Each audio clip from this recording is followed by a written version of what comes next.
se desplaza 180 grados y que eso causa que se anule entre sí. Entonces eso lo usan mucho en la actualidad para reducir el ruido.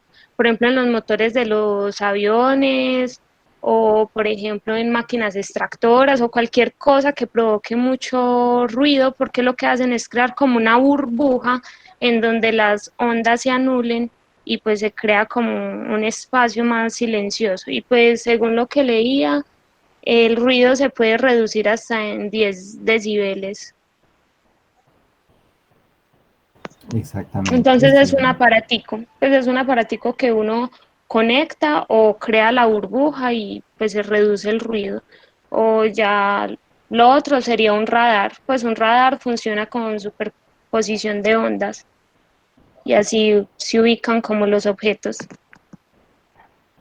Sí, Profe, yo también exactamente. encontré algo similar a lo que dice la compañera, de que de eso la aplicación en la cancelación del ruido, y es, por ejemplo, los auriculares que utilizan los pilotos de avión, como ellos necesitan estar escuchando a su alrededor, pero el ruido del motor los puede interferir, entonces estos auriculares cuentan con un micrófono que detecta el sonido que viene del motor y crea una onda igual, pero inversa, que se emite para neutralizar la primera.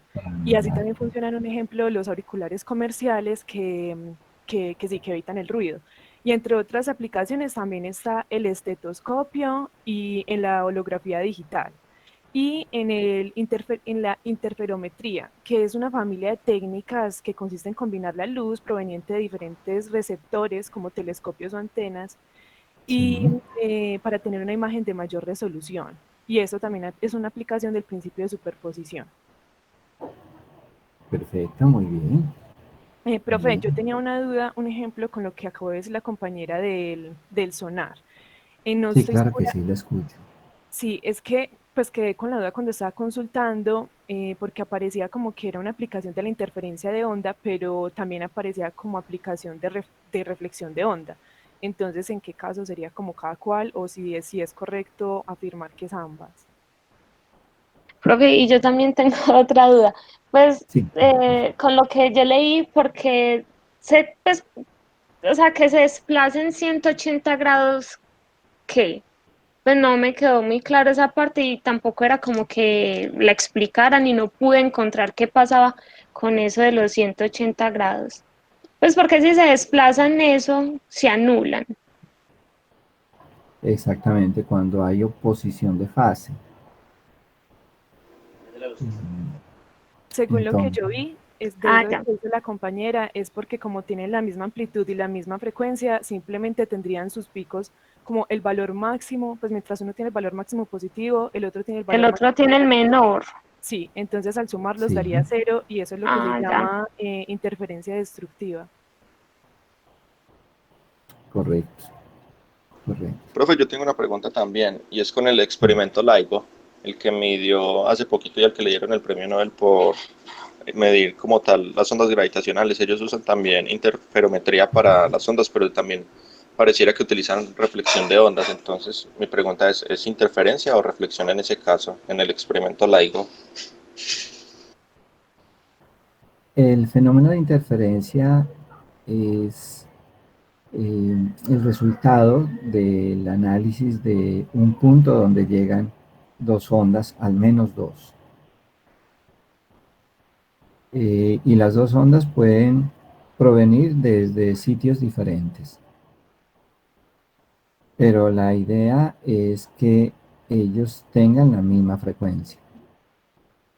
O sea, desde sitios diferentes, pero con la misma frecuencia. Es como lo que tenemos aquí. Es como si tuviésemos un oscilador aquí y otro más adelante. Y están con la misma frecuencia W y la diferencia de fase se mantiene. Eso para producir un efecto. Por ejemplo, aquí veríamos que se encuentran en esta parte, se interceptan. Entonces nosotros allí tendríamos que eh, expresar cómo es la suma de esas dos amplitudes.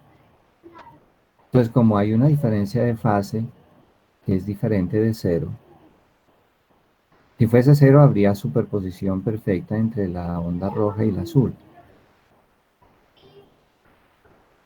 entonces vamos a tener una suma pero defectuosa, en el sentido de que no podríamos sumar simplemente y0 más y0 y tendríamos 2 veces y0, sino que tendríamos un poco menos de onda resultante. Entonces, en la interferencia yo puedo empezar literalmente a jugar con esta distancia. Yo puedo empezar a jugar con delta. Y en delta que está implicado la longitud de onda. Entonces yo puedo empezar a tener un resultado de dos ondas que partieron de diferentes sitios, pero que se van a encontrar más adelante en un punto donde yo quiero producir un efecto. ¿Cuál? Por ejemplo, el que usted me menciona, de evitar ruido, de escuchar mejor, eh, de escuchar con mejor calidad un sonido que otro, de poder distinguir un sonido de otro. Entonces, en ese lugar donde yo quiero lograr ese efecto, eh, es muy importante tener en cuenta que la separación entre los dos osciladores, en últimas, que generan las ondas, va a controlar la amplitud resultante en el punto de interés.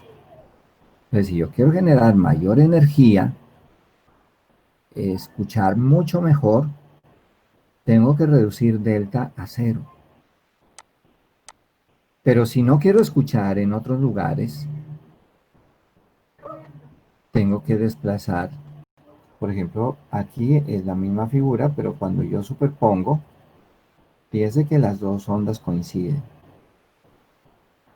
Si coinciden, tendríamos el máximo de amplitud de una onda resultante. Y esa onda resultante tendría el mismo ritmo. Entonces fíjense ustedes que aquí lo único que lograríamos es tener una amplitud el doble de las dos. Ahora, si desplazamos una onda respecto a la otra y tenemos oposición de fase, miren que el azul está arriba mientras la roja está abajo.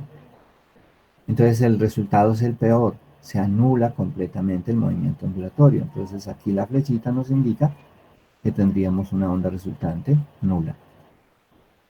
Pero esos son los dos extremos. En realidad en las aplicaciones uno trata de ubicarse entre tener el máximo y el mínimo, según la aplicación. Por ejemplo, en reducción de motores de avión, del ruido de motores de avión, en reducción de motores de motocicleta, en reducción de motores de carro. Allí, si nosotros observamos lo que tiene ese tubo de escape, entonces uno entiende mejor las clases de física. Y el señor mecánico que nos ayuda a reducir el ruido, muy seguramente no sabe física, pero él tiene la magia de hacerlo, sin mucho fundamento. Entonces él sabe que hay que anular el ruido, entonces hay que hacer un diseño del tubo de escape para que las dos ondas, o el conjunto de ondas en general, porque ahí vamos a tener de todo tipo, logren tener una oposición de fase. Que en una sala de cine o en una sala de teatro nosotros estemos conformes en el sitio, en nuestro asiento, escuchando sin perder detalles la voz e incluso la imagen también. En cine y la voz en obras de teatro. Entonces nosotros debemos tener un sitio garantizado en el cual sea favorable escuchar bien y ver bien. Entonces vamos a estar en interferencia constructiva. Ahora, en los teatros tampoco vamos a tener el sonido con amplitud máxima, porque entonces sería muy molesto, y ustedes se han dado cuenta en eso cuando eh, en una película entra la banda sonora y hace un estruendo. Yo creo que a todos nos ha ocurrido. Eso significa que estamos en un lugar no conveniente, o en un concierto musical. Nosotros no podemos estar en aquellos sitios, y no necesariamente son los más cercanos a los amplificadores o a los altavoces. Si nos ubicamos en un sitio donde haya interferencia constructiva, pues vamos a escuchar es un estruendo. Entonces todas esas cosas son los beneficios y los perjuicios del fenómeno de interferencia.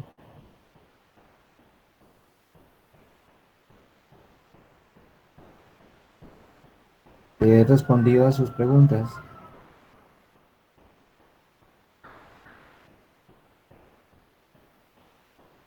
Sí, profe.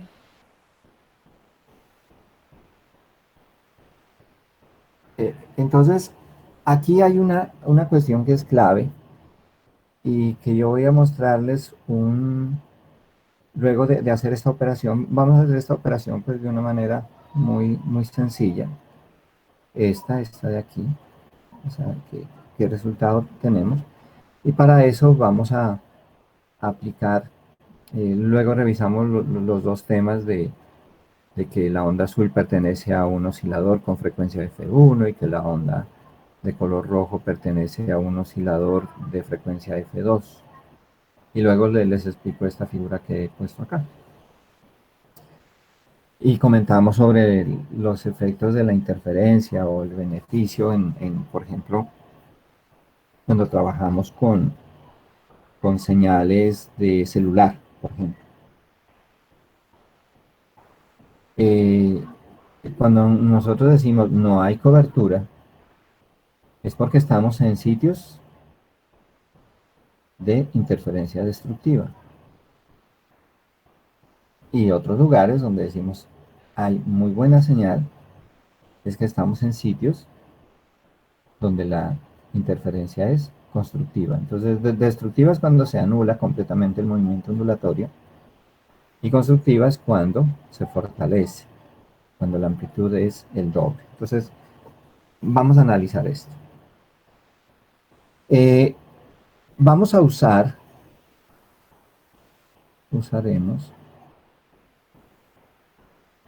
una identidad trigonométrica que nos facilita seno del ángulo A más el seno del ángulo B. Entonces, esto viene muy bien porque, fíjense aquí, nosotros tendríamos que esto es A y todo esto es B. Entonces tenemos seno de A más seno de B. Y esto es idénticamente igual a 2 veces el coseno de la mitad de la diferencia B menos A, así, por el seno de 1/2 de la suma A más B.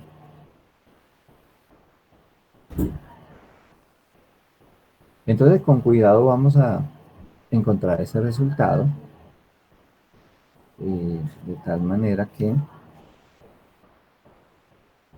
nosotros, lo voy a escribir nuevamente acá, podamos encontrar esa onda resultante, que sería Y0 factor de seno de Kx, esta es la onda de color azul, menos omega t, viajando en sentido positivo, el eje X, y la de color rojo sería seno de Kx menos omega t más delta. Entonces, como lo escribí allá, esto es A y esto es B. La onda resultante sería Y0. Aplicamos tal como nos lo dice la identidad trigonométrica. O sea, aquí tendríamos 2 veces coseno de 1/2. Y vean ustedes que al restarle de esto, pues lo que se cancela es kx menos omega t. Aquí solamente nos quedaría delta.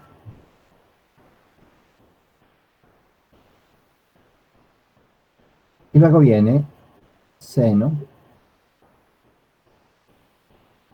de 1/2. Cuando sumamos, este más este nos da 2. Este más este, conservando el signo menos, nos da 2 veces. Entonces tendríamos 2kx menos 2 omega t y el ángulo delta.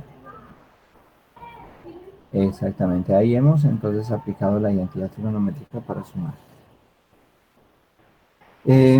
Organizando la onda que hemos encontrado, tendríamos entonces que es 2 veces y0.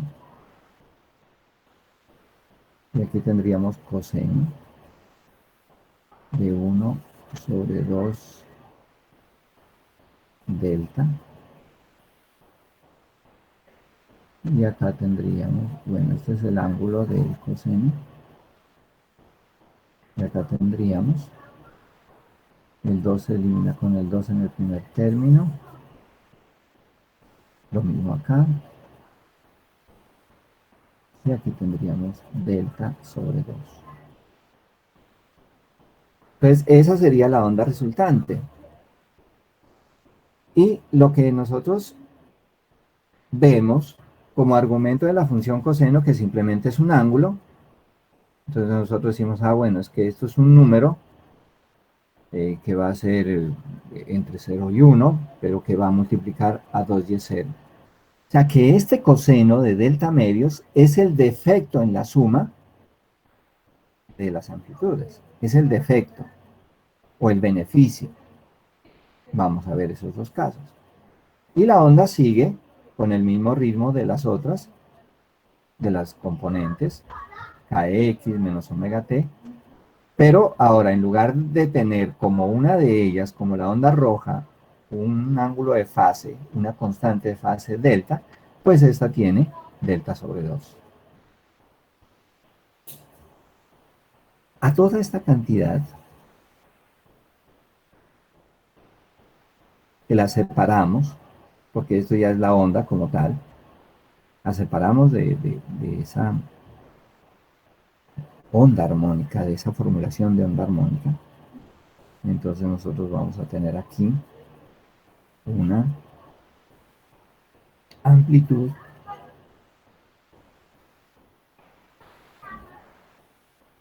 y es 0 resultante.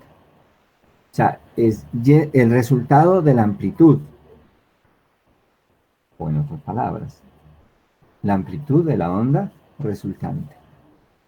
Entonces esto es amplitud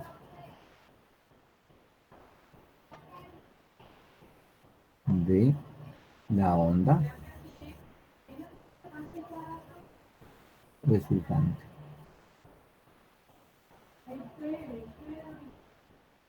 O de la onda que surge como suma, de la onda que surge como superposición de Y1 y Y2. Entonces allí nosotros tendríamos las dos posibilidades. Pues aquí tendríamos dos casos.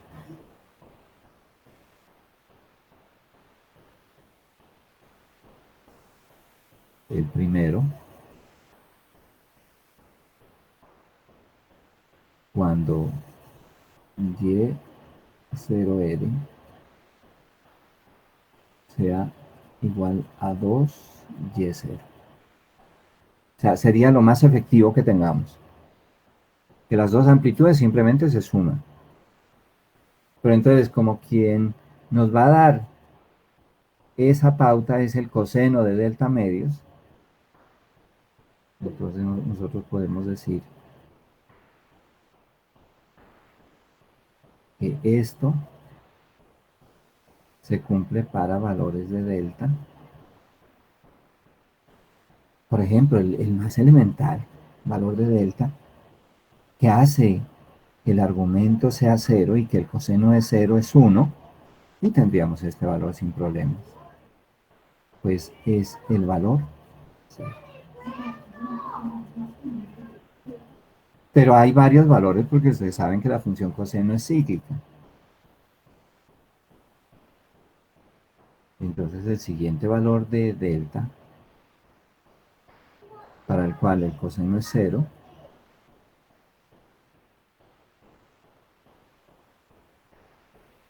es pi.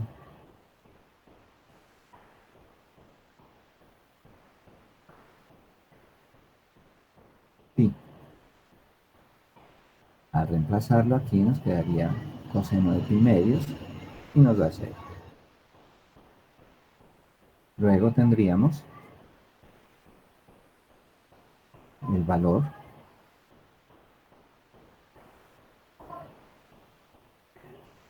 de 3pi.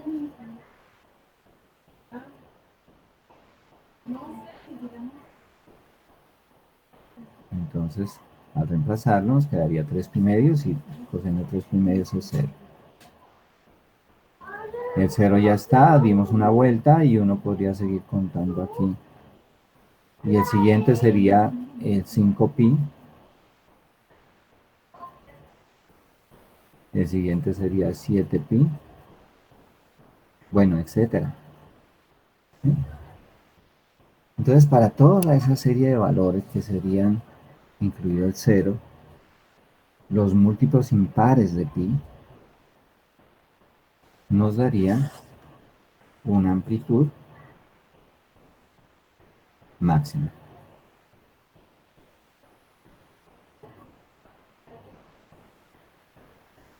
De forma recurrente, nosotros podríamos escribir toda esta serie como, bueno, 2n más 1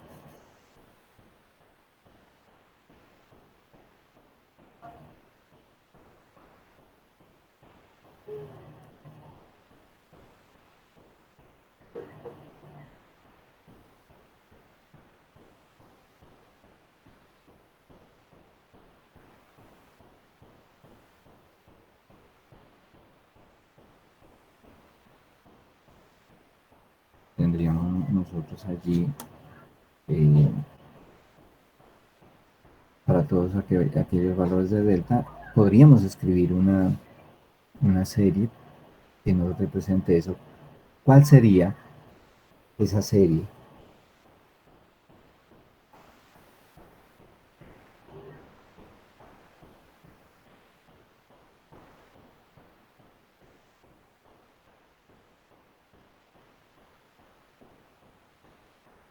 ¿Cuáles serían todos aquellos valores escritos en algo más compacto,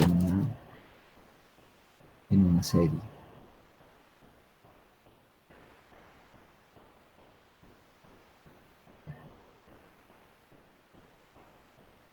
Profesor, qué pena.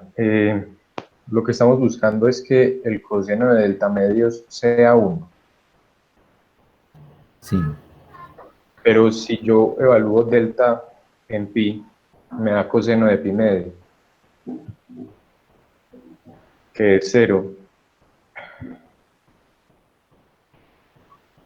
El coseno de primero, sí, sí, perdón, yo creo que estoy haciendo esta serie incorrecta. Permítanme, vamos a ponerlo aquí en múltiplos de pi. Sí, una cosa es que sea cero el argumento y otra cosa que sea cero el coseno. Entonces, ¿cuál sería el siguiente valor para el ángulo para el cual el coseno sea? Pero no serían Tiene todos los que, múltiplos pares. tiene que cubrir 1 y menos 1, ¿no? Ujú. Todos los múltiplos pares, no. Todos los múltiplos pares, sí, señor. Aquí vamos a poner en este segundo término. Entonces decimos que el valor de delta, que hace que el coseno sea menos 1, porque aquí ya nos da 1. Menos 1, pues ustedes saben que hay una amplitud acá que la denotamos como menos y 0, o sea que también nos sirve el caso de menos 2 y 0. Entonces el valor de delta sería de 2. Entonces ahora sí, 2pi sobre 2 nos quedaría pi y nos quedaría menos 1, la máxima. Y acá nos quedaría 4 dividido 2 nos da 2pi, otra vez nos da máximo 1. 6 nos da 3pi, nos da menos 1, etc. Entonces, esa serie de, de números la podríamos escribir como 2 veces m por pi. Con, o donde mejor, m sería un número que va de 0, 1 recorriendo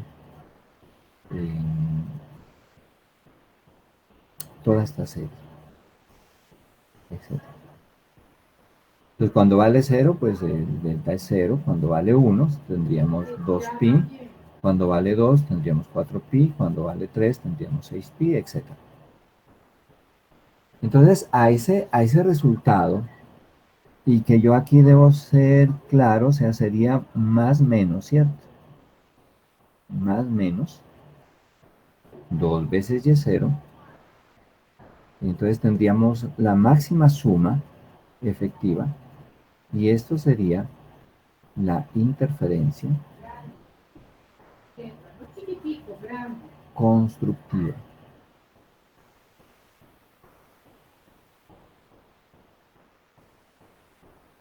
Interferencia constructiva.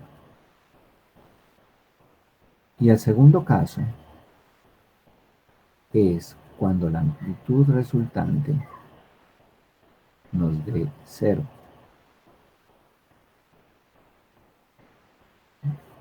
Serían los dos casos extremos. Entonces, ahora sí, cuando delta vale 0 es la serie que yo tenía. Entonces el coseno de pi medios, o sea, delta sería pi. El coseno de 3pi. El coseno de 5pi medios. ¿Sí? Es decir, pi medios, 3pi medios, 5pi medios. 7 pi medios, nos daría para 0 para todos estos valores que tengamos acá, múltiplos impares de pi. Entonces aquí podríamos escribir una serie de números impares, o sea, 2m más 1,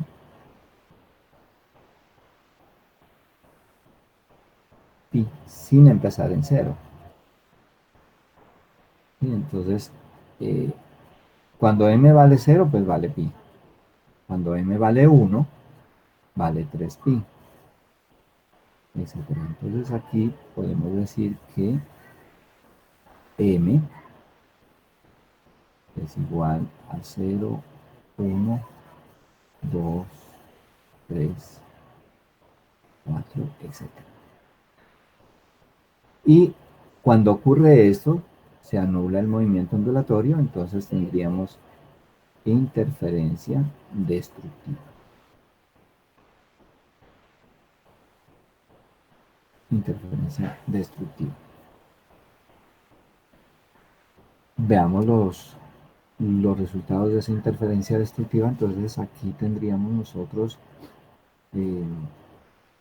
coincidencia, o sea, cuando se suman las amplitudes tenemos coincidencia o las dos ondas están en fase. En coincidencia de fase, perdón, no en fase, en coincidencia de fase. Entonces tendríamos la amplitud máxima, que sería 2y0. Y acá tendríamos menos 2y0. La amplitud de las componentes son y0.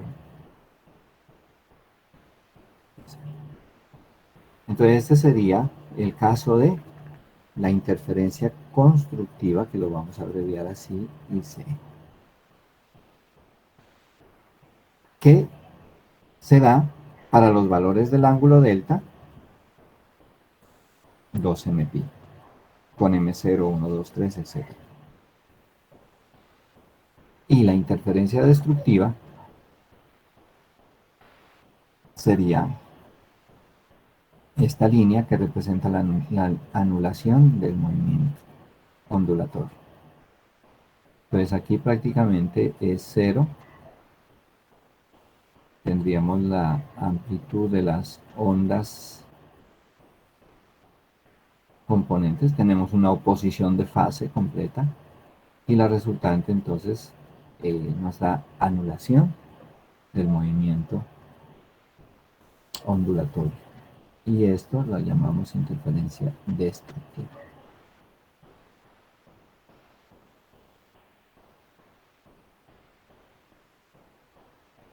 Ahora, como en cualquiera de los dos casos, nosotros hemos puesto que delta es una porción del producto K por X. Entonces, el delta, vamos a escribirlo aquí, igual al producto K por X, significa que ese delta es la diferencia de fase entre las dos ondas y que corresponde a la diferencia de trayectos recorridos por las dos ondas para llegar a un punto. Por ejemplo aquí, donde ellas se encuentran. Entonces nosotros podemos decir que en general la diferencia de fase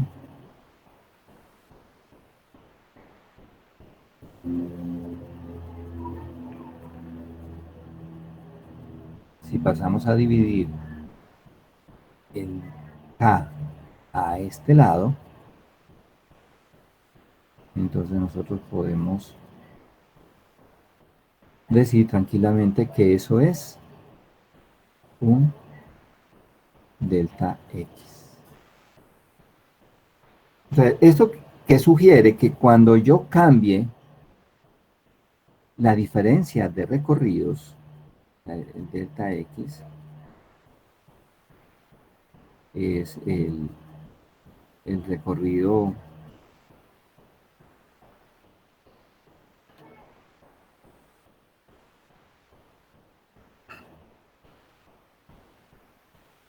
diferencia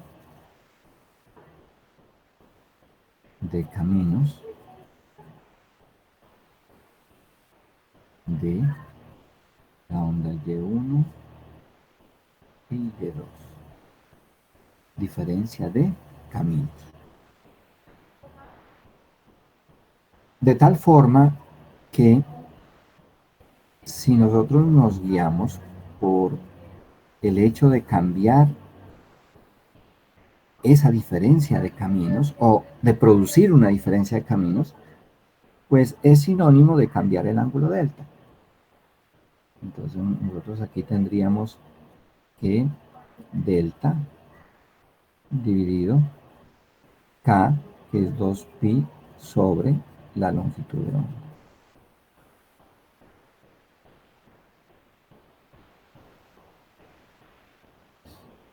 Y que esa longitud de onda, que escribo aquí, sube al numerador y tendríamos aquí delta sobre 2pi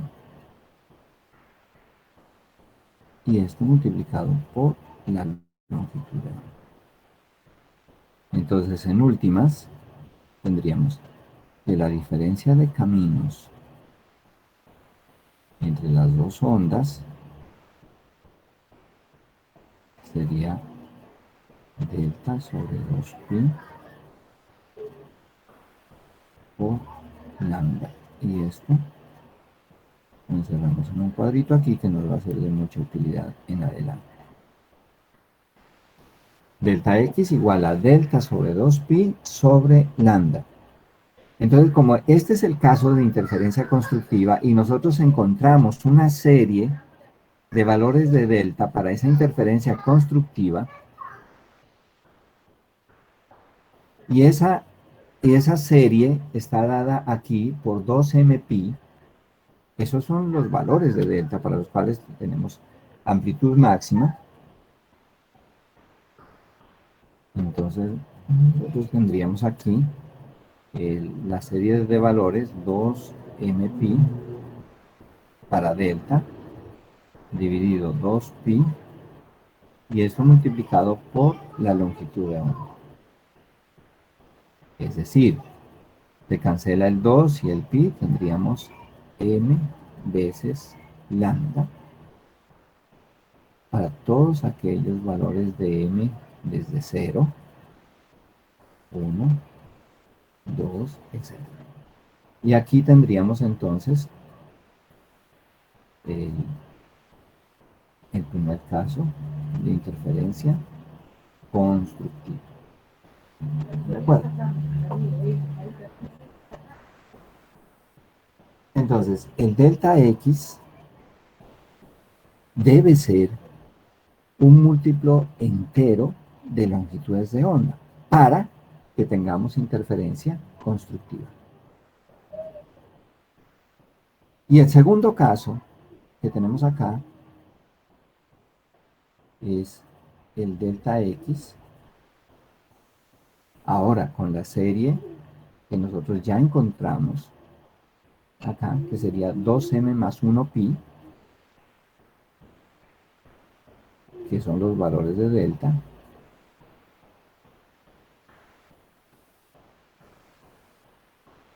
dividido 2pi y multiplicado por la longitud de onda. Entonces cancelamos pi y nos quedaría 2m más 1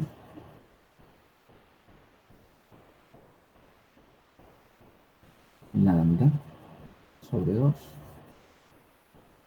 Pues lo que significa es que vamos a tener números impares múltiplos de media longitud de onda para, y el mismo contador, ¿no? 0, 1, 2, etc. Y esto es el requisito para tener destrucción total de la onda, interferencia destructiva. Entonces, múltiplos enteros de longitud de onda completa, interferencia constructiva. Y múltiplos impares de media longitud de onda para interferencia destructiva. O sea, son los dos casos extremos. Habrá casos intermedios, como yo les decía a ustedes, en los cuales se mueve la imaginación y la tecnología para lograrlo y tener el resultado que se desea. Entonces, si se quiere eliminar el ruido de un avión, el ruido de un carro, pues obviamente no se va a poder eliminar completamente, o sea, no vamos a tener interferencia destructiva. ¿Quién me dice por qué?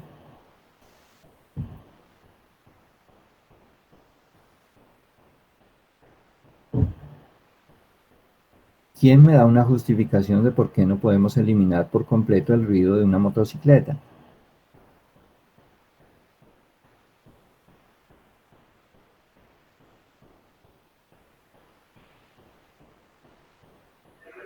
Porque todos los demás componentes también están generando ondas, ¿no? Están vibrando con diferentes frecuencias.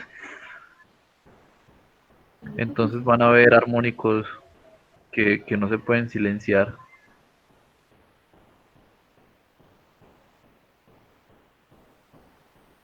¿Armónicos? ¿Qué serían los armónicos?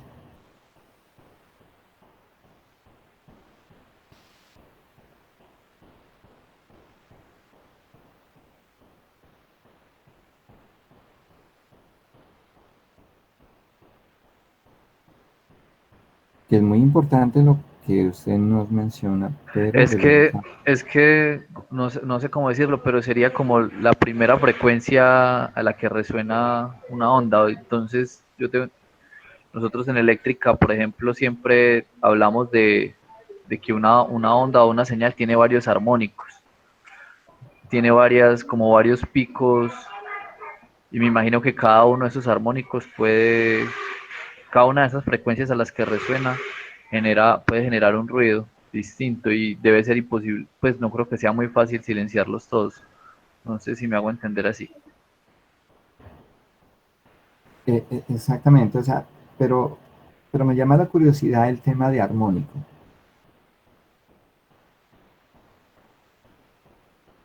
En señales eléctricas, ¿qué es?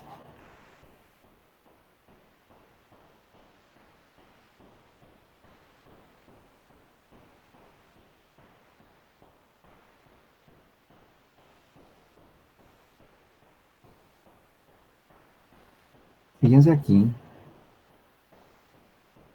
cuando el dibujo nos indica que cada onda estaría movida, cada onda estaría generada por un oscilador.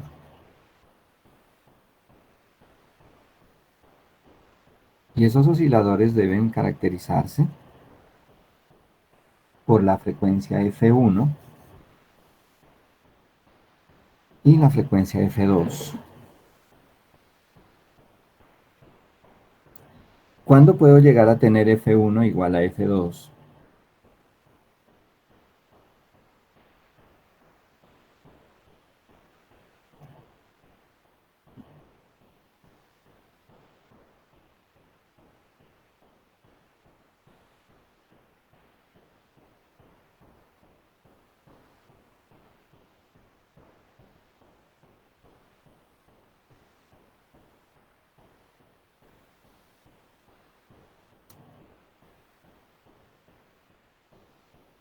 Y otra pregunta, ¿ruido es igual a una onda sonora? Y ponemos un interrogante. ¿Ruido es igual a una onda sonora?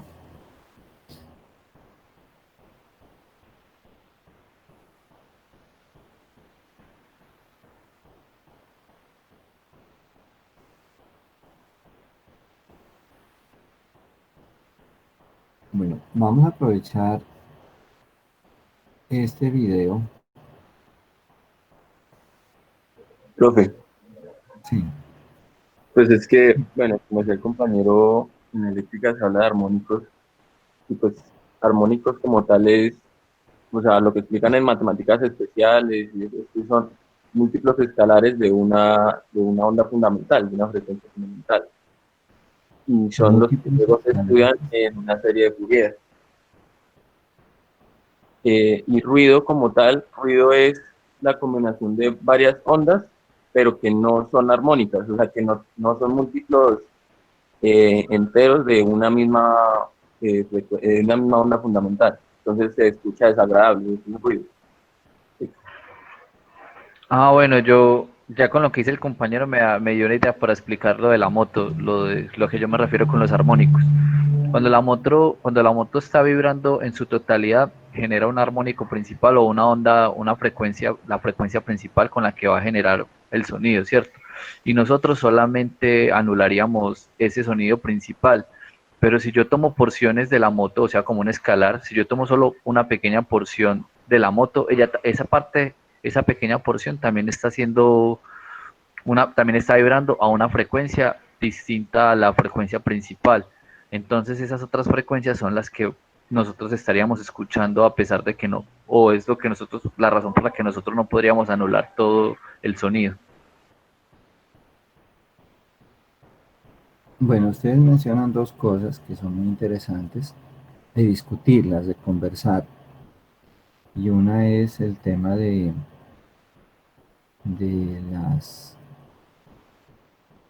de los adornos que se le pone a una onda, que son los armónicos. O sea, cuando una persona domina el tema de la música, domina el tema del canto, él le pone armónicos. Entonces esos armónicos son unos adornos a las oscilaciones que se propagan en el espacio y en el tiempo.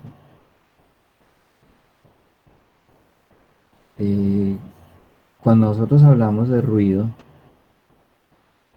pues básicamente se nos viene a la mente a nosotros una cantidad de señales, de ondas mecánicas como tal, pero que no tienen un ritmo constante. Y al no tener el ritmo constante, cualquier paquete de ondas puede emitir el ruido de un carro, o pueden estar asociadas al ruido de un carro, al ruido de una motocicleta o al ruido de un avión. Pero entonces uno pensaría, pero es que el motor está hecho para tener una sincronía lo más perfecta posible, eh, para poder mover todo el mecanismo de la moto, del carro, del avión, de, de una forma muy efectiva en cuanto a la energía que le va a comunicar. Pero entonces nosotros aquí hacemos referencia y de una vez para las ondas sonoras, que todo el tema de lo que es el ruido como tal, pues no, nunca lo podemos modelar como estas cosas tan simples pues, que estamos sumando aquí. O sea, nosotros no podríamos decir el ruido es Y0 seno de KX menos omega T. ¿Por qué razón? Porque ahí hay cualquier conjunto de valores de K.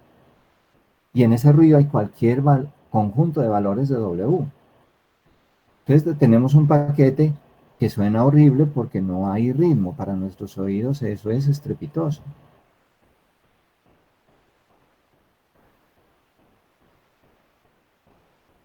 Entonces no son los armónicos. Ojalá fueran armónicos. Entonces tuviéramos una melodía muy bonita en el exhausto o en el tubo de salida de una motocicleta. Pero eso no es así, sigue siendo ruido.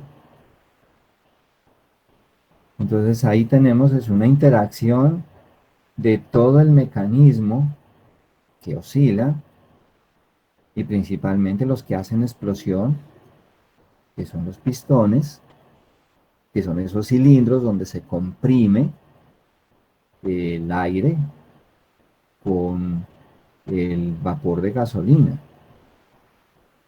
O sea, cuando digo vapor es literal, hay que producir una combustión para producir otro gas que es el gas del carburante. Entonces eso hace que la forma como explote va a generar una onda sonora. Va a producir una perturbación del aire. Y esa señal en el aire nos llega a nosotros como un ruido. Pero uno dice, pero es que el pistón no que debe oscilar de manera perfecta. Sí, el pistón sí debe oscilar de manera perfecta, pero cuando trata de comunicarle esa oscilación al aire que hay alrededor, pues nosotros vemos allí o escuchamos mejor esa cosa que llamamos ruido, que no tiene ritmo. Entonces, ¿qué decimos? Que el pistón del carro o los pistones del carro o los pistones de una motocicleta, o lo mismo, los pistones o lugares de explosión de los motores de avión, pues perturban el aire, pero de una manera muy poco rítmica. En otras palabras, muy poco audible, con agrado. Y entonces los músicos sí reúnen toda la clase de instrumentos y eso suena bien.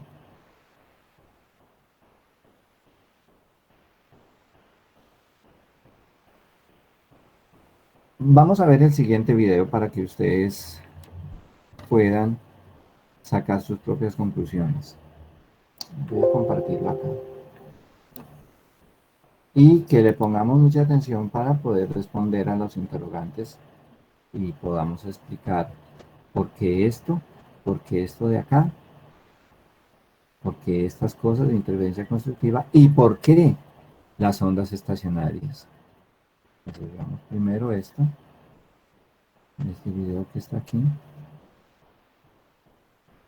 que es el de la superposición.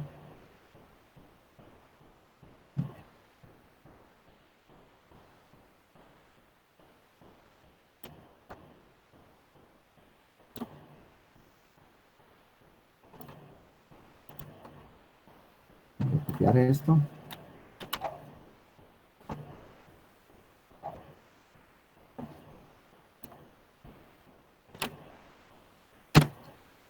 Vamos a ver.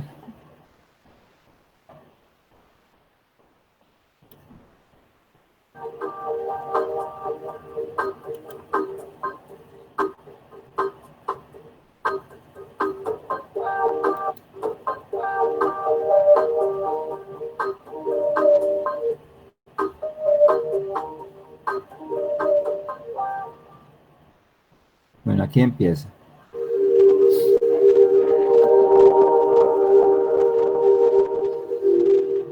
Si se produce una vibración en el extremo fijo A de una cuerda tensa, manteniendo fijo el otro extremo B, la onda resultante se propagará a lo largo de la cuerda hasta reflejarse en el extremo B, dando lugar a interferencias entre las ondas incidente y reflejada. Bajo ciertas condiciones, la interferencia de dichas ondas da lugar a un estado especial de vibración de la cuerda, que recibe el nombre de onda estacionaria. En realidad, las ondas estacionarias no son ondas de propagación, sino los distintos modos de vibración de una cuerda, un resorte o una placa. Se forman ondas estacionarias en las cuerdas de instrumentos musicales que se puntean o se tocan con un arco, así como en el aire de un tubo de órgano o en otros instrumentos de viento. En esta experiencia se van a estudiar los modos de vibración de una cuerda sujeta por sus dos extremos en función de la fuerza o tensión P que mantiene tensa dicha cuerda. Para realizar la experiencia se dispone de una cuerda horizontal tensa de longitud L entre dos puntos A y B y densidad lineal de masa mu. Uno de los extremos de la cuerda se fija un motor que produce una perturbación periódica de frecuencia F, de forma que se produzca una onda. La cuerda pasa por una pequeña polea que corresponde al punto B. El extremo final de la cuerda se ata a un dinamómetro cuya posición se puede variar, lo que hace que cambie la tensión de la cuerda. Como se ha indicado, el motor produce en el punto A una onda que se propaga a lo largo de la cuerda hacia la derecha. Al llegar la onda al extremo fijo B, esta se refleja, de modo que la onda reflejada se superpondrá con la onda incidente, dando lugar, bajo ciertas condiciones, a la onda estacionaria. Cuando la frecuencia del motor coincide con alguno de los modos de vibración de la cuerda, la amplitud de su vibración se incrementa notablemente. Estamos en una situación de resonancia. La velocidad de propagación de la onda en la cuerda depende de la tensión y de la densidad lineal de masa, de manera que si modificamos la tensión aplicada, la velocidad de propagación cambia. La velocidad de propagación está relacionada con la longitud de onda, lambda, y con la frecuencia del motor, F, de modo que haciendo uso de estas dos ecuaciones podemos obtener una expresión que relacione la longitud de onda con la tensión de la cuerda. Además, la condición para que la interferencia de las ondas incidente y reflejada dé lugar a una onda estacionaria en la cuerda fija por los dos extremos es que la longitud L sea un número semientero de longitudes de onda. Esto permite escribir la longitud de onda de los distintos modos de vibración en función de la longitud L de la cuerda.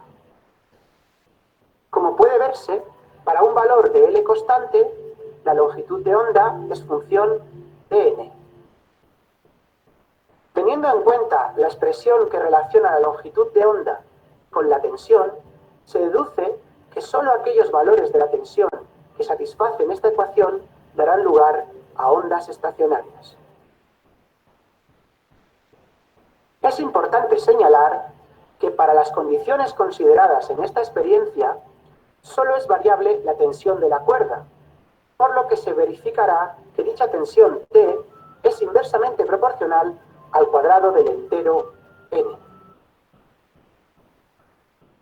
Cada modo de vibración se caracteriza por la existencia de unos puntos llamados vientres, V, que vibran con una amplitud superior a los demás puntos de la cuerda, y de otros puntos llamados nodos, N, cuya amplitud de vibración es nula, es decir, que no se mueve. No debemos olvidar que un modo de vibración no puede tener cualquier longitud de onda, ya que solo aquellas que satisfacen la ecuación que relaciona la longitud de onda con la longitud de la cuerda son las que dan lugar a ondas estacionarias. Estas longitudes de onda son funciones de la tensión y, por tanto, solo se producen ondas estacionarias para determinados valores de la tensión.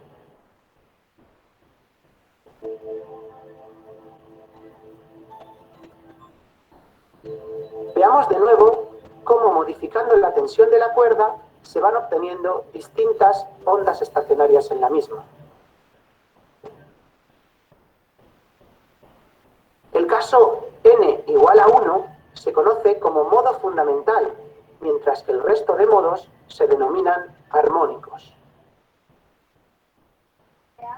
Una vez fijada la frecuencia de la fuerza oscilante, es decir, la del motor, vamos cambiando la tensión para buscar los distintos modos de oscilación de la cuerda.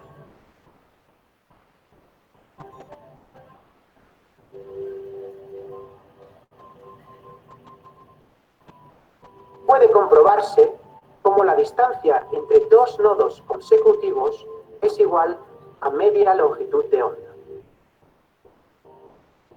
Solo se producen ondas estacionarias cuando el motor entra en resonancia con la cuerda, es decir, cuando la tensión de la cuerda satisface la condición de resonancia.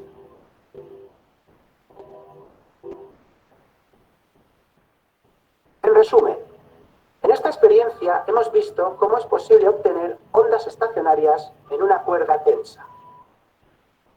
Si la frecuencia de la fuerza oscilante es constante, pueden obtenerse los distintos modos de vibración modificando la tensión de la cuerda.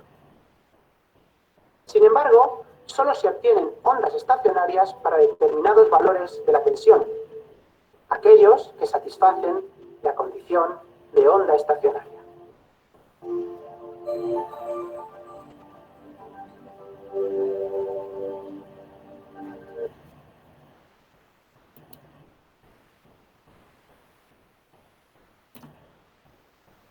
Bien. Y quiero que veamos también esta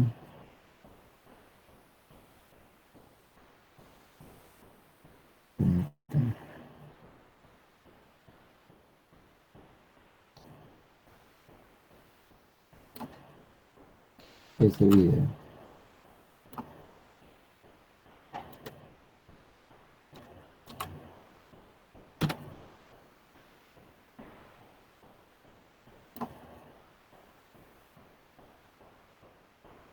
Hoy voy a hacer con vosotros un taller sobre jazz. ¿Os habéis parado a pensar la cantidad de canciones que surgen cada año y siglo tras siglo?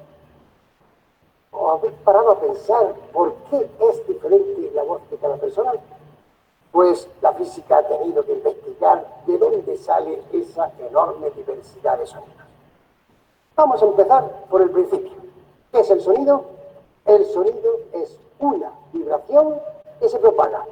Fácil de comprobar. Produzco una vibración en una varilla y aparece inmediatamente el sonido. Aquí tenemos un diapasón que es algo especialmente pensado para que vibre. Entonces, si yo lo pongo a vibrar, suena, y en cuanto que lo paro, deja de sonar. Pero podemos estar seguros de que eso estaba vibrando porque no sabe nada. Vibra a 440 veces por segundo. Vamos a usar esta bolita como testigo. Si yo la acerco cuando el diapasón parado, pues naturalmente no pasa nada. Pero si el diapasón está vibrando, aunque no se vea, podremos notar cómo al acercar la bolita le da golpes y la lanza fuera. El sonido es una vibración. ¿Se propaga? Vamos a comprobarlo. Con la misma bolita que nos hace de testigo de la vibración. La pongo delante de esta pandereta.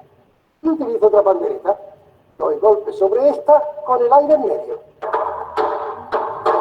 Es evidente que esa vibración ha pasado a la otra pandereta y ha movido la bolita. Hemos visto que el sonido es una vibración y que se propaga. Pero, ¿cómo se propaga?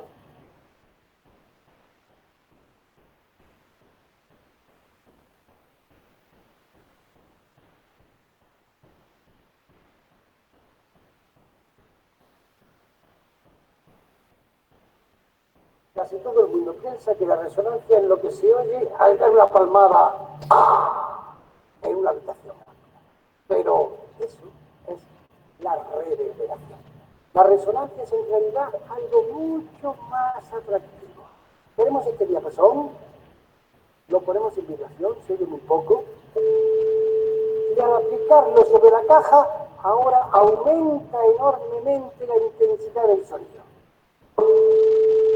Esto sí es la resonancia. ¿Qué es lo que está pasando aquí? Pues vamos a explicarlo de nuevo con el péndulo. Tenemos un péndulo que, como hemos visto, va a oscilar siempre con su frecuencia fundamental, la única que tiene.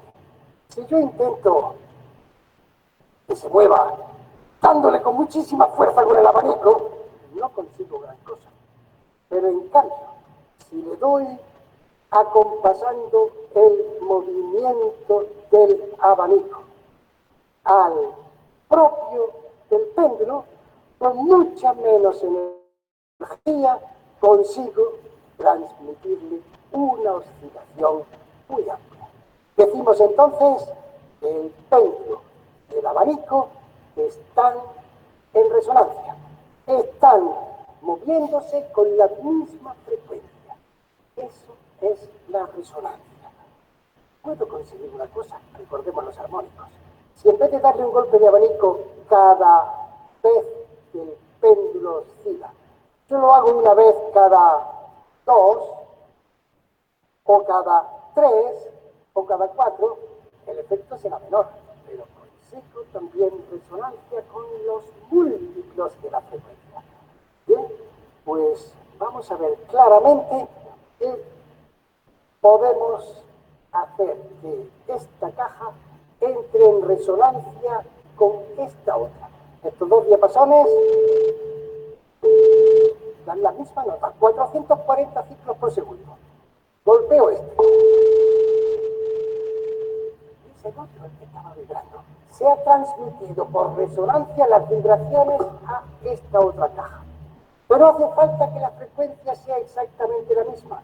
Si yo ahora le cambio la frecuencia al diapasón poniéndole estas pesitas, notamos ahora que la nota es distinta. Claramente, la frecuencia es distinta. ¿Habrá resonancia? Nada. Este ya no resuena. Así es que ya sabemos exactamente lo que es la resonancia. La transmisión de una vibración de un cuerpo a otro sí coinciden las frecuencias o sus múltiplos. Hemos visto las dos claves para entender el timbre, los fónicos y la resonancia. Ahora podemos ya explicar exactamente qué es.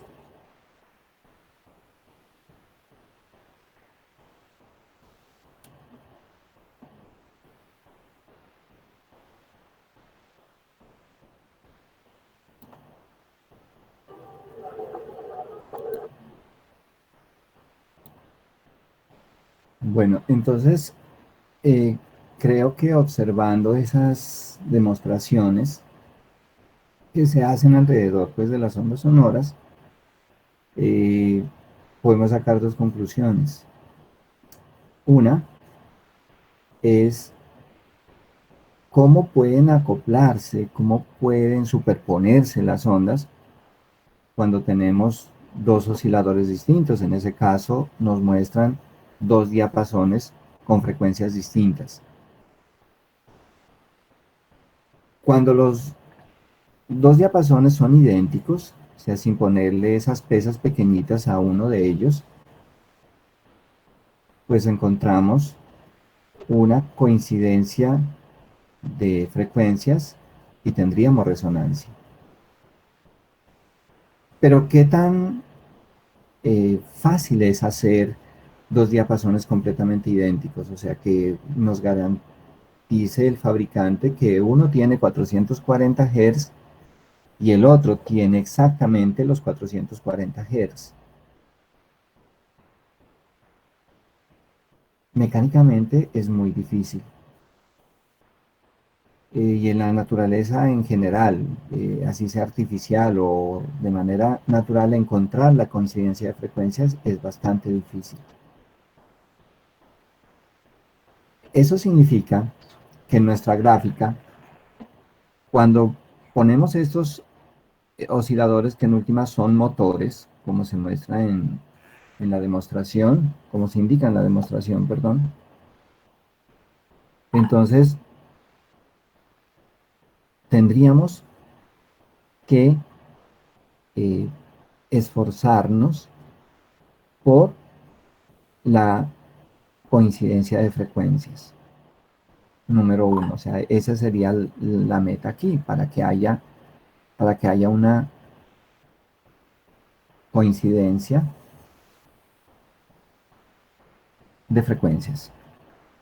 O sea, para decir que esta frecuencia de la onda 1 sea idéntica a la onda 2, con dos osciladores diferentes, sería muy difícil. Y la verdad, para que tenga validez todo lo que nosotros desarrollamos acá, no tendría ningún soporte, no tendría ninguna forma de demostrarse en la realidad si las frecuencias F1 y F2 son distintas. No tendríamos forma de demostrar interferencia constructiva e interferencia destructiva. Eso significa que si nosotros tenemos una tarea, por ejemplo, de eliminar un ruido en el tubo de escape de un auto o de una motocicleta, pues como lo dijo alguno de ustedes, no vamos a tener una oscilación, primero, que se mantenga en el tiempo de una parte del motor. Y segundo, vamos a tener diferentes partes móviles que harán que se pierda el ritmo de la perturbación del aire. Entonces, todo ese ruido que nosotros escuchamos es precisamente porque no hay una sola frecuencia. Si en un auto tuviésemos una sola frecuencia que emite el motor, pues sería muy fácil eliminarlo por interferencia destructiva. Pero entonces ya sabemos que en la realidad conservar la frecuencia e incluso tener una igualdad de frecuencia entre las diferentes partes que son los que van a perturbar el aire, diferentes partes del motor que van a perturbar el aire, pues es muy difícil, es muy complicado. En últimas, en resumen, tener dos osciladores idénticos es una tarea casi que imposible. Por más que nos esforcemos, vamos a tener una diferencia. En los dos diapasones nos garantizan que el uno es 440 y el otro también lo es. Si nosotros queremos,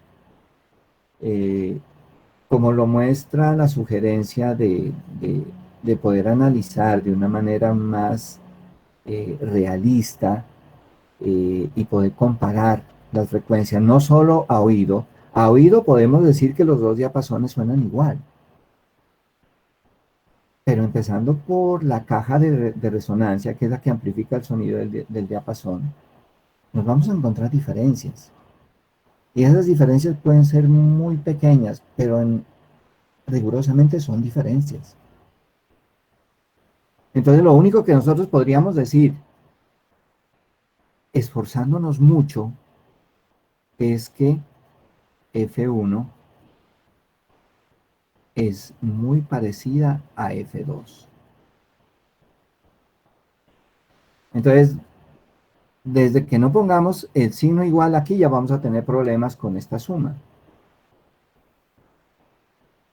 Entonces, vamos a tener una diferencia de frecuencias y que esa diferencia de frecuencias puede ser variable en el tiempo. Entonces, ¿quién me garantiza que el oscilador 1 mantenga esa frecuencia durante 10 minutos o durante una hora? Pues es muy difícil garantizarlo. Pues aparte de que las frecuencias F1 y F2 son ligeramente distintas, pues el otro tema es que se mantengan constantes en el tiempo. Eso es muy importante y lo uno afecta a lo otro. Es decir, que ellas tengan variación en el tiempo, pues obviamente hacen que nosotros tengamos que utilizar otras herramientas para saber cuál es la onda resultante.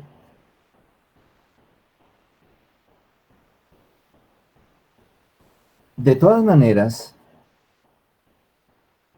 esta forma de sumar las ondas no va a ser con la precisión matemática con la que hemos descrito acá. Que yo estoy usando 2MP, entonces yo voy a tratar de encontrar la fórmula de evaluación de interferencia constructiva y que todo eso consta de la distancia, pues vamos a tener errores y quizá vamos a tener otros valores de delta para los cuales terminamos aceptando que hay interferencia constructiva. Y los valores de delta con errores para los cuales terminamos aceptando que hay interferencia destructiva. Pero entonces, en diferentes osciladores que perturban el aire y producen ruido, nos vamos a dar cuenta que esas frecuencias van a generar ondas que no se mantienen en el tiempo. Por eso yo les comentaba hace un momento que si revisamos cómo es el tema de los tubos de escape, nos vamos a dar cuenta que hay una serie de reducciones y aumentos y quizá de obstáculos a la salida de ese aire, a la salida de ese escape. Y entonces la persona encargada de eso empieza a probar. Simplemente no puede tener una métrica exacta porque no tenemos ondas rítmicas. Las ondas que producen el ruido, pues precisamente son sin ningún ritmo. O sea, en un momento están oscilando con una frecuencia y en otro momento están oscilando con otra.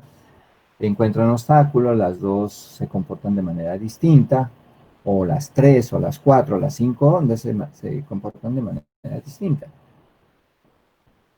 De tal manera que eliminar a cero el ruido significa que tengamos una sola señal que emite el sonido de un carro. Solo así podríamos, pero sabemos que eso es imposible. O sea, siempre vamos a tener variaciones o pretextos para tener variaciones de frecuencia. Y si tenemos variaciones de frecuencia, vamos a tener variaciones de longitud de onda o variaciones de velocidad. Como en las ondas estacionarias, ellos optan por cambiar la tensión. Entonces yo acá optaría por cambiar el camino y ver cuánto es esa diferencia de recorrido entre las dos ondas, o sea, esto, no poniéndome a cambiar el delta, porque es que eso es una cosa que yo la hago aquí como representación. Yo les digo a ustedes, no, es que miren, sumar, producir interferencia constructiva destructiva es cambiando delta, pero ¿cómo cambio delta? Entonces yo tengo que recurrir a cosas que yo pueda dominar en cierta medida. Pero lo que estoy diciendo acá es que yo puedo cambiar delta simplemente cambiando la posición de los dos osciladores, uno poniéndolos delante del otro, así como la persona que nos demuestra las ondas estacionarias mueve la varillita arriba abajo para cambiar la tensión, y la tensión la va marcando el dinamómetro que está vertical. Entonces, cuando yo muestro estas fórmulas, esto en interferencia constructiva y esto en interferencia destructiva, pues estoy dando como una idea de cómo poder tener, primero, dos oscilaciones idénticas que provienen de osciladores que son muy parecidos. Pero ¿cuánto?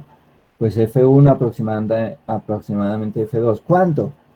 Bueno, pues tenemos que ver con qué calidad fueron hechos y tratar de evaluar cuál es esa pequeña diferencia entre frecuencias. Y que me va a dar un error cuando yo intente destruir todo el movimiento. Me va a dar un error cuando yo trate de sumar las dos amplitudes de los dos movimientos que ellos son capaces de transmitir a dos cuerdas que están sosteniendo la onda Y1 y Y2. Entonces, cuando yo muestro esto con esta precisión, pues debemos tener en cuenta que eso implica que yo tenga una distancia controlable y que pueda cambiar la distancia, pero que está comprometida allí la longitud de onda. Y la longitud de onda en una cuerda es característica de esa cuerda. La longitud de onda en un resorte es característica de ese resorte. Entonces, aquí, las sugerencias que yo pueda obtener, interferencia constructiva o destructiva, simplemente cambiando el recorrido entre ellas. Fíjese, por ejemplo, aquí. Esto lo hice al azar, pero aquí hay un recorrido, una diferencia de camino. Y acá hay una diferencia de camino, que si yo me acerco a la precisa, a la exacta, pues tendré una anulación. Pero cuando digo que me acerco es que no voy a poder experimentalmente lograrlo. Puedo acercarme, pero no lo voy a lograr de manera definitiva como se muestra en esta gráfica. Lo mismo en constructiva, yo puedo intentar acercarme a esa diferencia de camino que es m lambda. Entonces usted me dice, bueno, experimentalmente yo podría hacer que delta x sea 0. Ah, pero entonces ahora, ¿cómo pongo los dos osciladores de tal manera que coincidan en el origen de coordenadas? ¿Cómo? Si físicamente ocupan un lugar. Y nosotros sabemos que los dos no pueden ocupar el mismo lugar en el espacio. Entonces fíjese que estas cosas, como nosotros las encontramos en los textos, como las encontramos en las guías, como las encontramos en las notas, pues parece que todo fuese posible. Parece que fuese fácil hacerlo. Pero en la realidad vamos a tener muchas dificultades para esas cosas. Miren aquí el delta x, miren aquí el delta x. Entonces nosotros lo único que debemos entender es que en la realidad nosotros nos aproximamos, nos movemos entre esos dos límites sin alcanzar los límites. O sea, no vamos a tener interferencia destructiva pura, ni tampoco interferencia destructiva pura. Vamos a estar cerca. ¿Qué tanto? Entre mejores osciladores tengamos y mejores condiciones de realizar el experimento tengamos.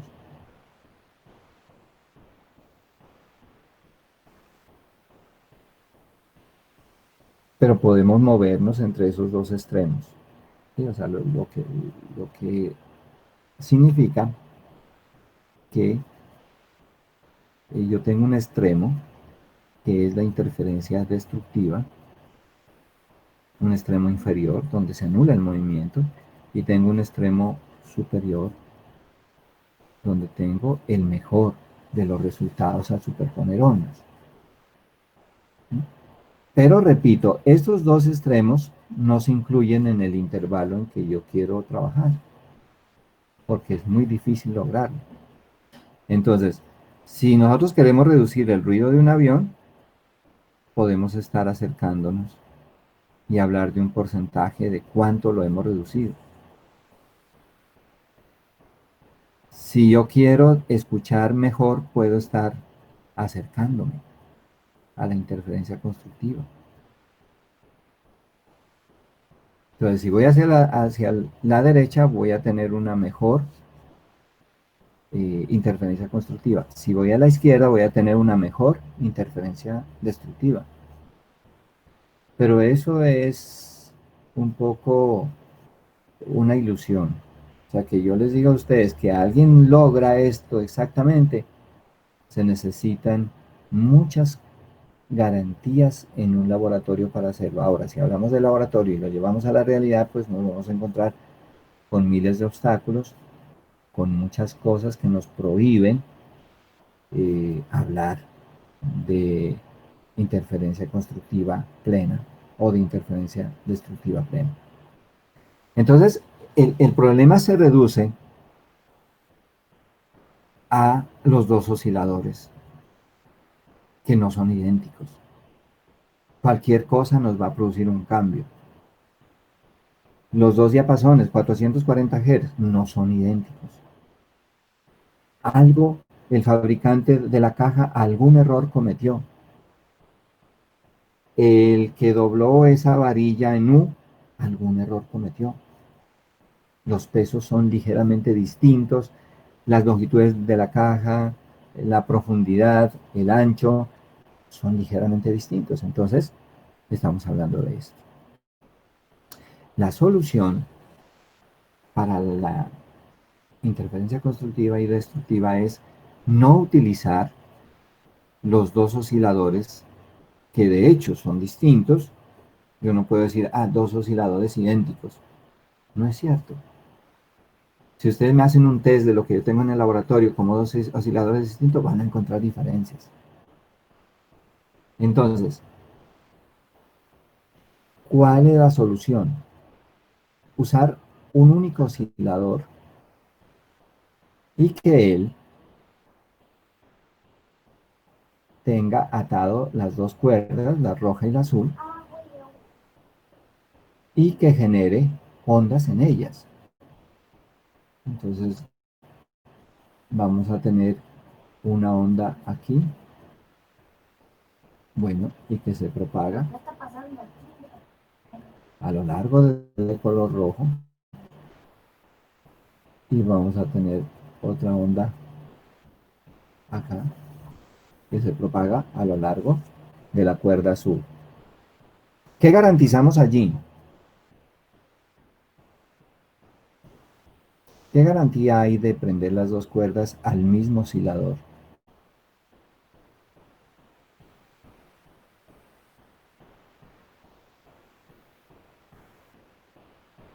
Que la frecuencia es la misma. La frecuencia es la misma, claro. En la frecuencia 1, ahí podemos decir que es igual a 2. Nada más tengo que cuidar que el oscilador funcione mecánicamente bien. ¿Y qué otra cosa?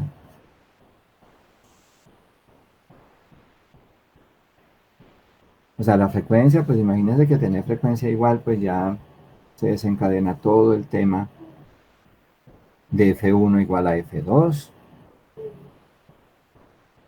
y de K1 igual a K2. Entonces sí vamos a tener una forma de obtener experimentalmente estas dos ondas. ¿Qué otra cosa garantizamos aquí?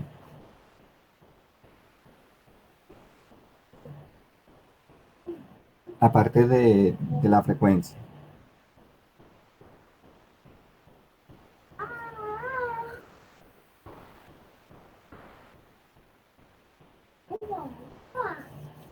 Esos osciladores suben a un máximo y descienden,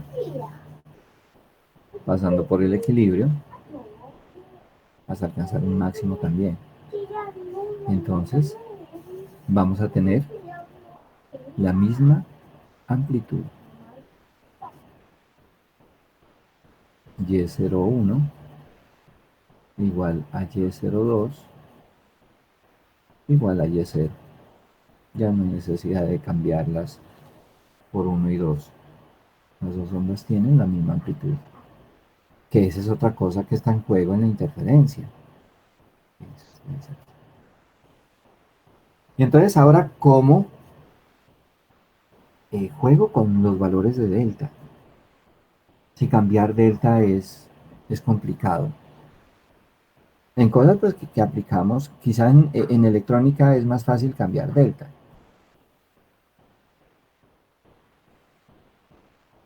Pero en cosas mecánicas es más fácil cambiar el delta X o la diferencia de caminos, como lo hemos visto acá.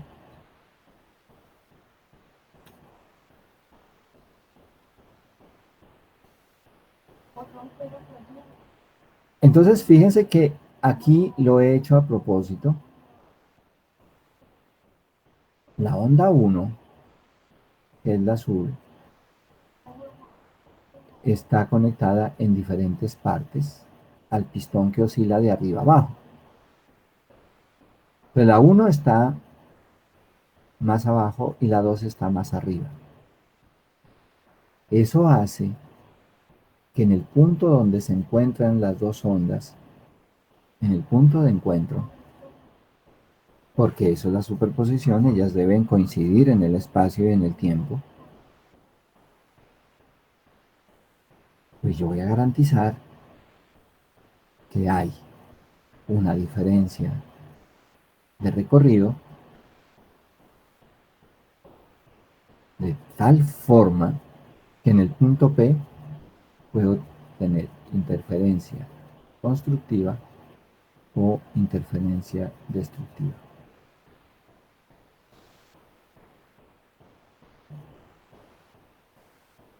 A costa de la diferencia de camino delta X. Entonces ustedes ven aquí que la onda 2 recorre un camino menor, ligeramente menor, respecto a la onda 2. La onda 2 recorre un camino mayor.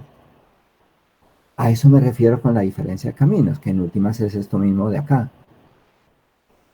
es exactamente lo mismo.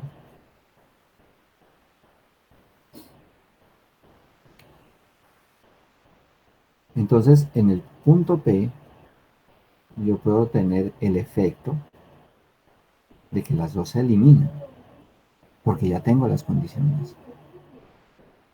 O de que las dos se suman, ya tengo las condiciones para eso.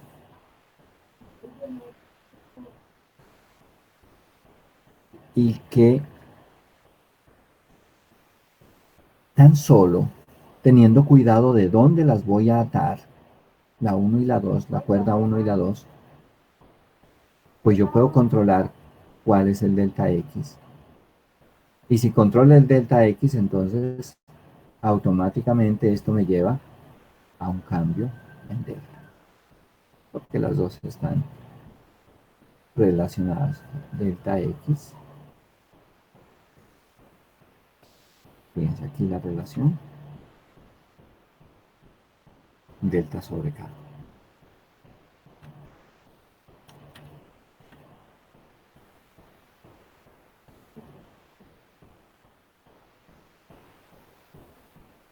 Pues cambiando delta X, si garantizo que K es constante en las dos ondas, pues cambiando delta X, esta separación en los dos puntos donde se amarran las cuerdas, pues yo puedo cambiar, o garantizar, perdón, un delta constante, una diferencia de fase entre una y la otra. Entonces, ¿cómo lo controlo? Simplemente midiendo con mucha precisión los lugares donde van a estar atadas. Ahora, cuando digo midiendo con mucha precisión, pues también ahí puede haber errores. Y puedo tener fallas en interferencia constructiva y fallas en interferencia destructiva, que es lo que encontraríamos aquí en el punto de encuentro, en el punto P. Entonces, con todo esto, nosotros podríamos hablar de las ondas estacionarias como dos ondas que interfieren, se encuentran en el espacio, lo mismo que se ilustra acá, y que ahora se van a superponer cuando esto empiece a oscilar. Las ondas que viajan hacia la derecha, estos son los puntos donde la cuerda o el alambre está fijo. Entonces, habrán ondas que viajan a la derecha y ondas que viajan a la izquierda. A la izquierda porque este soporte fijo a la pared no permite que la onda siga. Si el punto es lo suficientemente fijo, la onda no tiene otra alternativa sino que devolverse.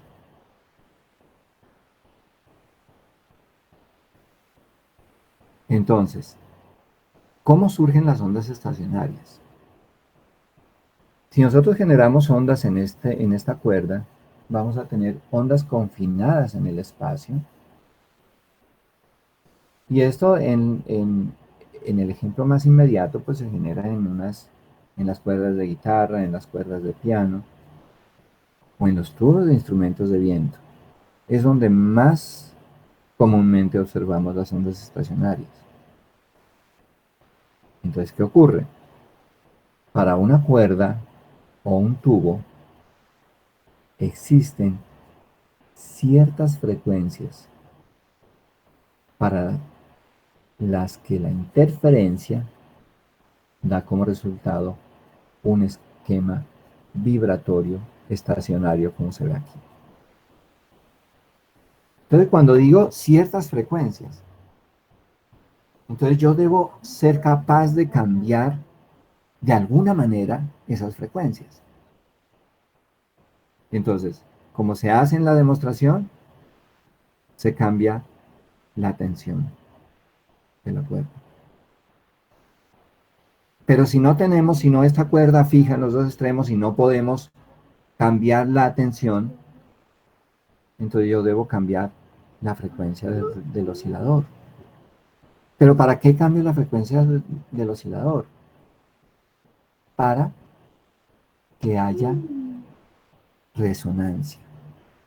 Y la resonancia significa que yo estoy tratando de hacer una cacería de la frecuencia con que puede oscilar la cuerda o de la frecuencia con que puede oscilar el tubo de viento. Y esa cacería, cuando yo esté cerca, como se lo vieron en el video, pues me va a dar un primer armónico,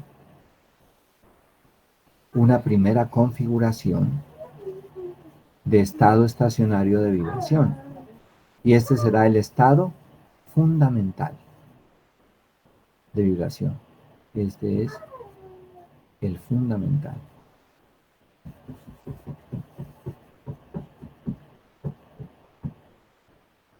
Luego, si busco con cuidado otra frecuencia, puedo llegar a encontrar la frecuencia de tal manera que para esa cuerda o ese tubo, depende de qué tan largo sea, depende de qué tan gruesa sea la cuerda, depende de cómo están hechos cada uno de ellos. Entonces yo voy a tener ese fundamental dividido en dos. Entonces voy a tener aquí dos armónicos. Sigo buscando, puedo tener 3 armónicos, 4 armónicos, 5, 6, 7. Entonces tengo el fundamental y tengo toda la serie armónica. Entonces esto hacia abajo lo vamos a poner aquí como una serie armónica. Entonces fíjese que para que esto ocurra yo debo tener el fenómeno de resonancia. Y ese fenómeno de resonancia, en el caso de una cuerda fija en los dos extremos, varía, o sea, paso del fundamental a los armónicos, cambiando la frecuencia. Pero como se hace en la demostración, puedo cambiar también la tensión y dejándolo lo demás igual. Entonces hay varias variables. La frecuencia del oscilador, la tensión. ¿Quién me dice otra?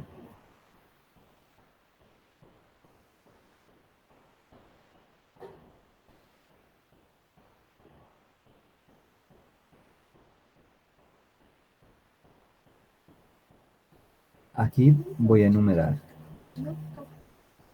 F, tensión, y qué otra variable podemos manejar aquí fácilmente. O sea, la frecuencia del oscilador es lo más fácil.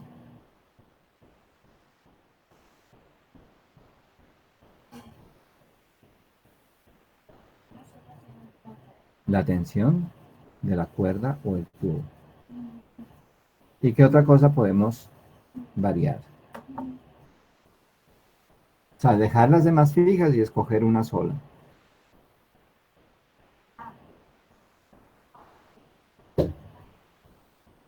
¿Qué otra cosa es posible variar? La longitud de la cuerda, profe, no. La longitud de la cuerda.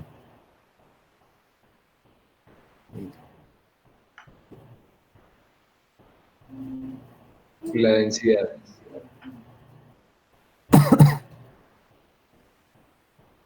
Longitud de la cuerda. En la práctica es fácil cambiar la densidad.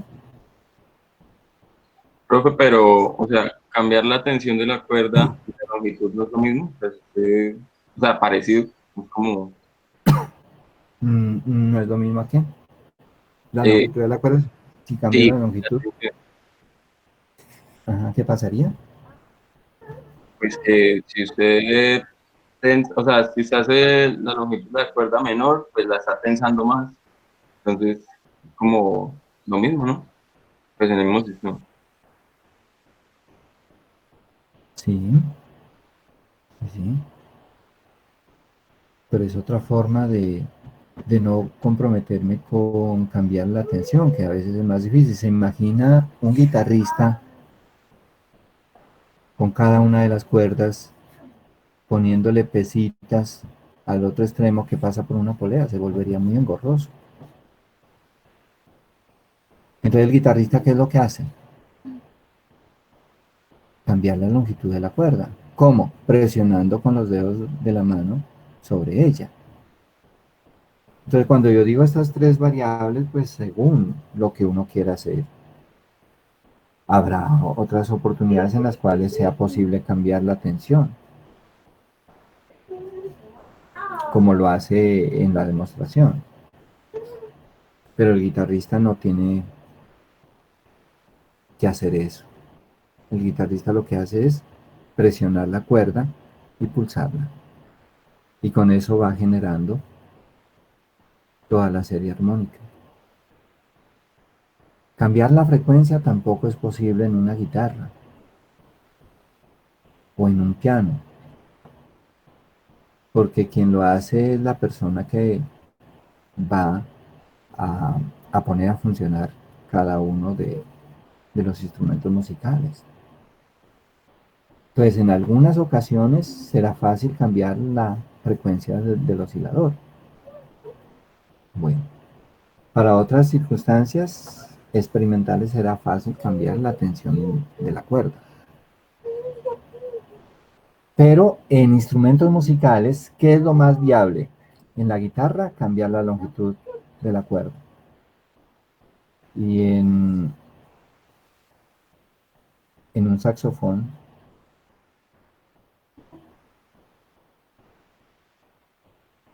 que son los instrumentos de viento, en una trompeta, ¿qué es más fácil? Me refiero a los cambios de estas tres cosas.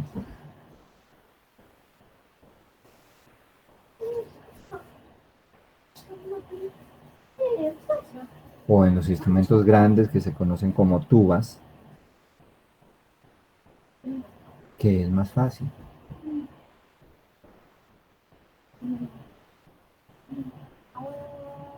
La frecuencia del oscilador. ¿Cómo? Pues porque en esos instrumentos, en realidad para usted hacer diferentes notas, lo que hace es cambiar la manera en la que expulsa aire de su boca. Entonces, de esa manera, ¿no? Bueno, si hay instrumentos que ayudan tratando de que la persona pueda expulsar el aire con diferentes ritmos, digámoslo de alguna manera. Sin embargo, ellos tienen unas formas de aumentar los tamaños de los tubos o disminuir los tamaños de los tubos. Por ejemplo, ¿cómo se llama esto? Como los émbolos de la trompeta. Ajá. Es trompeta que el intérprete saca un tubo y encoge, o sea, estira algo y luego recoge. Yo no sé si es exactamente la trompeta. No, profe, es un trombón. Ese es un trombón, exactamente, donde él cambia la longitud. En una flauta, él obtura unos agujeritos del tubo. Pues él permite la salida de aire y oclusiona otros. En últimas lo que está haciendo es cambiando la longitud. Bueno, y así diferentes instrumentos. En los pianos hay unas cuerdas pues, que están fijas, están tensionadas, y es un martillito cada vez que uno toca una tecla, es un martillito el que golpea cada una de las cuerdas. Entonces allí ya vienen todas las notas asociadas a una cuerda. Pero el técnico lo que tiene que tener es mucha versatilidad para mover la mano a lo largo del extenso de todo el teclado que va a transmitir el golpe a una cuerda distinta. Entonces, bueno, con esto lo que quiero decir es que por ahora hemos identificado 3 formas de hacerlo: cambiando la frecuencia del oscilador, cambiando la tensión de la cuerda, o cambiando la longitud de la cuerda o la longitud del tubo sonoro.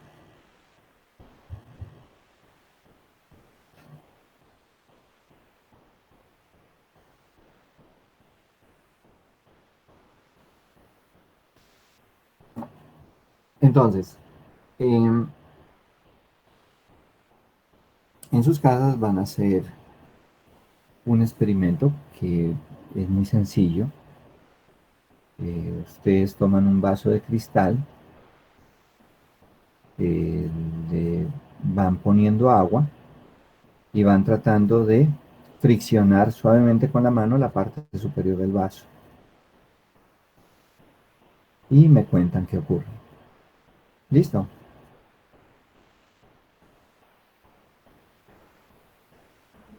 Listo.